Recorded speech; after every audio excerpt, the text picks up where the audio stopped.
How's everyone doing, ladies and gentlemen? Give it up for my good friend on the wall here, Johnny Crow. I want you to give it up for Record Thieves. The Dendrites are next, but first, we're gonna bring out some guy. You may know him as the singer of Spells. I know him as a stand-up comedian. We were on tour in 2015. I had just gotten clean, and Johnny Crow saw me. We were driving through somewhere in the middle of nowhere, and I was just white-knuckling, and I was trying to stay sober. And he goes, "Brent, you're such a bitch. You need to listen to my buddy Ben Roy. He does some great stand-up, and he's going to really speak to you. He's going to get in your head, and you're going to identify with him." So without further ado, give it up for my good friend, Ben Roy!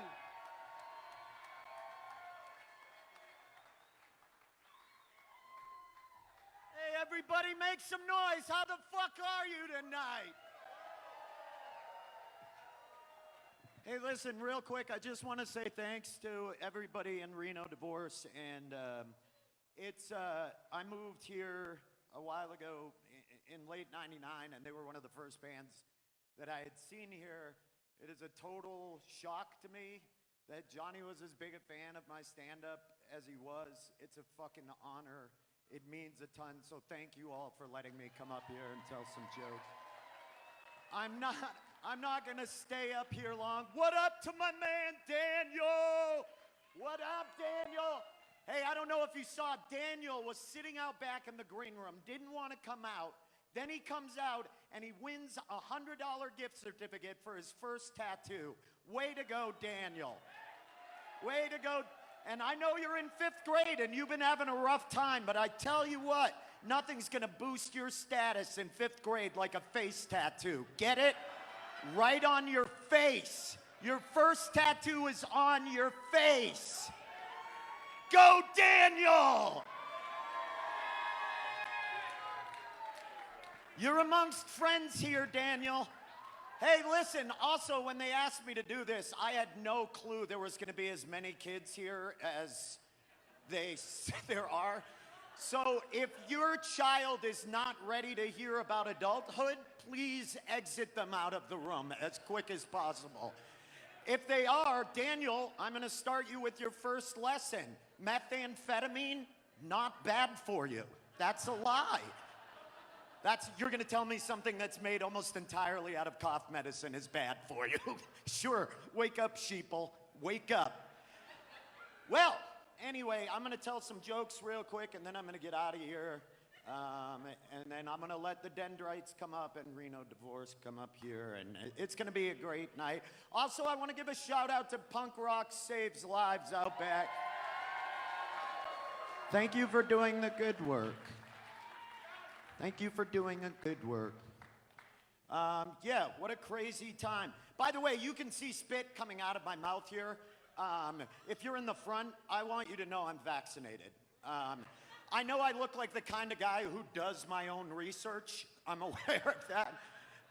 But I did do it, which is a miracle because I grew up in Maine, which is an epic shithole.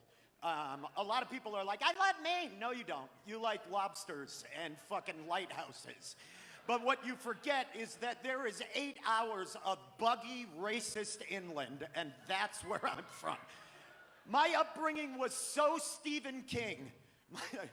My upbringing was so Stephen King that I remember the first time that me and my friends saw the movie Stand By Me, our only criticism of the movie was, oh yeah, it's a fine fucking movie and all, but if their dads are such bad alcoholics, how come their treehouse is finished? Because if you grew up in a rural shithole like I did, where everybody's dad was a drunk like mine were, you didn't get the treehouse they had in that movie. You didn't get a cedar plank Days Inn, a reasonable 12 feet off the ground. What you got was 4 or 5 pine boards that your dad, during a rare moment of sobriety, before any of a dozen funerals that summer, just hastily nailed into the crook of a birch tree 45 fucking feet up in the sky. It was the most dangerous thing in 3 states. So we saw that movie and we were like, that's Hollywood bullshit! But the rest of the movie, spot on. Not a bad fucking flick. A freight train will do that to a body. That is true. I did get the vaccine. It's shocking growing up in Maine that I got it. Just considering that I grew up in a rural area. Yeah, I am a piñata of deep Reddit ideas. Like, I am just full of conspiracy theories. I was one of those guys that was out there like, get the vaccine! Read the science! I want to be clear to you all. I've read none of the science. I don't have a fucking clue what was in that thing. And people are like, why would you take it? That could kill you. I realize, could kill me 20 years down the road. But I just realized I would rather die than live on the planet with a bunch of anti-vaxxers. Yeah, no. And listen, it's not because I hate anti-vaxxers. It's just that I don't want to be on the planet with them if they get this one right. Like, really think about how insufferable they're going to be if they fucking land this one, right? They've been colossally wrong for fucking decades. And then they reel in the biggest fucking fish of all time. You're all gonna be slathered in essential oils, jamming pine cones in your asses to cure stuttering, or whatever pagan garbage they believe cures shit. And I can't be an anti-vaxxer. I drive a Hyundai Elantra. That Punisher sticker's gonna take up my entire back window. You know what? People are like, why is this generation so vaccine hesitant? I'll tell you why. Us, all of us, kids of the 90s and people in punk rock, that's the reason why. Do you know, I still play in a band.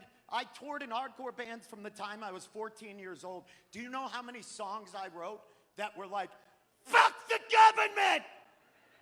Never do what you're told! Well, I loved Rage Against the Machine. I'm not afraid to admit it. I was like, fuck you, I won't do what you tell me. And now there's Republican memes going around saying, remember when we said, fuck you, I won't do what you tell me? And now we're getting in line and doing what we're told. Hey, listen, I want to be clear. We did say all that shit. That is true. But if it's not clear to you out there, we didn't mean don't take medicine. That's not what we were talking about. We were talking about maybe if you're like Zach De La Rocha and you grew up in Los Angeles under the thumb of an incredibly racist and oppressive LAPD and they pulled you over without probable cause, hold your middle finger up. Fuck cops, that's your fucking right. Or maybe you grew up in a redneck town and you had friends who identified as something other than a hetero dude and you just wanted to watch them go to school without getting their ass kicked by Neanderthals. We wrote songs saying, I'll stand up, I'll be beside you. Take medicine, you fucking idiots. And people medicine, not horse medicine. Unless you're at a rave, then take the horse medicine. And if you have too much of the horse medicine, go back to people medicine. That's the way it always works. Horse medicine is recreational. No one tries to cure shit with it. It's just to get the bass throbbing. That's all. I have an anti-vaxxer aunt who I love. She's like, how could you put that in your body not knowing what's in it? How could you put that shit in your body? You don't know what's in that. And I'm like, I used to huff gas. Yeah, like a fair amount of gasoline. From 1998 to 01, I was a gasoline sommelier. I could put my nose in a 5-gallon gas tank and be like, I'm getting whiffs of scotch grass and mesquite. I'm gonna say this is an 89 that came in off the coast of Galveston. Fuck me if I'm wrong. Are there still children in the room? I apologize. I'm so fucking sorry. Daniel, super inappropriate. You should not, he just goes, no shit. Daniel, I'd like for you to open for me. I'd like you to come out I'd like you to stay away from the white drugs, though. They've been problematic lately. You know what I mean? And a face tattoo. You're going to have to get the words awesome tattooed above your eyebrow. He just says, I have no fucking clue what you're saying. This kid's a potty mouth. I like him. He told me several racially insensitive jokes while I was standing in the area. All right, I'm going to finish up in a second. Shut up, fucking turd.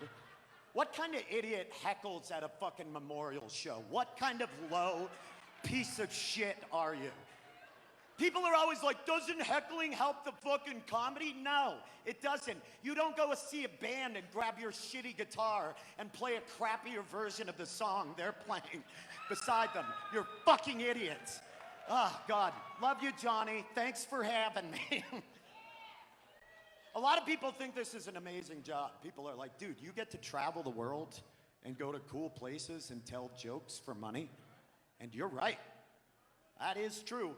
I've been jet-setting all over the country. I've been going to exotic ports of call like Omaha, Nebraska. I've been going to Des Moines, Iowa. I've been going to Syracuse, New York in the dead of fucking winter. I've been flying around getting first-class love on Southwest Airlines. And you're all saying, Ben, first class on Southwest, how's that even possible? They don't even have coach. Well, I'll tell you how. I'm logging in early. I'm getting B boarding group love, which is almost A, which is sort of a first class. I love to fly Southwest. I love that no one knows how to board a Southwest aircraft. I love that Southwest is going to be the first airline in the world that just skips the bullshit and just starts printing off all the boarding passes at the gate and then just chucking them down the jetway. You want your seat? Fight for it! Fight the man next to you for the seat you want. You're a gladiator of the sky. People think traveling is awesome, and it's not. I go to more boring, bland shitholes in this country. Whenever somebody is like, America, this is the greatest goddamn country in the world, I immediately know, oh, you've never been anywhere. Because if you travel, this place is filled with more boring, bland, strip mall, P.F. Chang shitholes. Like, where was I recently? Oh, I was just in Boston. Anybody from Boston? Yeah, fuck you, and fuck Boston, and fuck the New England Patriots, and fuck Tom Brady, and fuck all your faux Irish pride, and fuck the Dropkick Murphys, fuck you. I fucking hate Boston. They're the meanest people on the planet for no fucking reason. Listen to how mad I am right now, and I'm happy to be here, and this is how I sound. People from New England are the worst people on the planet. I grew up there. I have lobsters tattooed on my chest. I'm from there, and fuck those pieces of shit. This is how you know how shitty people from Boston are. It's their responses to shit. Like, I was talking to my aunt one time, and my aunt was like, where you living now? And I was like, Denver. And my aunt was like, psh, Denver. And I was like, who the fuck has a problem with Denver? We're awesome. We legalized marijuana we just decriminalized mushrooms? Fuck yeah. And if everybody would get out of our fucking way, we are that close to legalizing cocaine. This close. If everybody from one state wants to come out of here and get gacked out of their heads, Daddy Daycare will take care of you. But Denver, my aunt was like, no, I don't hate Denver. I just think you're all fucking too laid back. That's what she hates about Coloradans, is our affability. She was like, no, I just think you're all fucking pushovers. And she was like, let me ask you something. Say you're going out for a night on the town, and you go out with your old lady, and you're all gussied up, and you see a taxi cab that's empty that ignores you and drives right by you. What the fuck do? You just wait for another one? You don't shout at a mailbox for 45 fucking minutes straight? burst all the blood vessels in your eyes, and then go home and kick the shit out of Ted Williams, which is the name of your dog, God rest his fucking soul? And answer me this, how are there more kids being born in Boston when that's the sound that comes out of everybody's face? Like, really think about it, Daniel. How are people having sex when everybody fucking talks like this? That means that you can all assume that there are guys out there that want to be having sex with their wives and hear her in the middle of it go, oh yeah, Tommy, I want you to fucking pound my beaver. That's what I want you to do. I want you to rail my corroded culvert like you're an MTA driver from Brockton to Saugus, you fucking wingnut.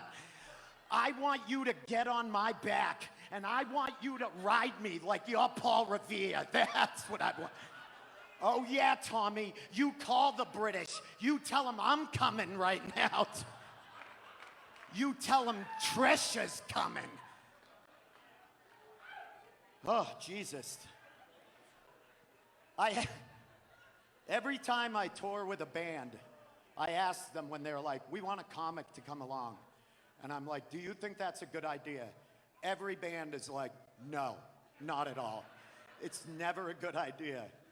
And normally I would turn things down like this, but I just want to say I was a big fan of their, I'm a big fan of Reno's music, and I too am 12 years sober right now.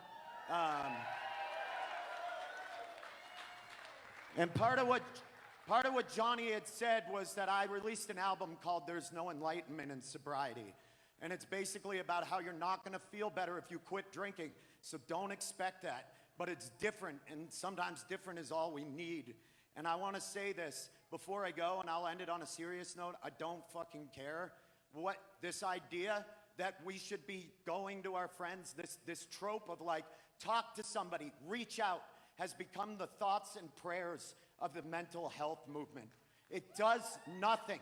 I love you all, but you are not therapists. What we need in this country is real, public, and honest, like, care for mental health and substance abuse. Please support it.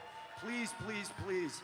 I want to say thank you all so much for letting me do this. I know it's not the forum, but thank you all so much, and please enjoy the rest of the show. My name's Ben Roy, everybody.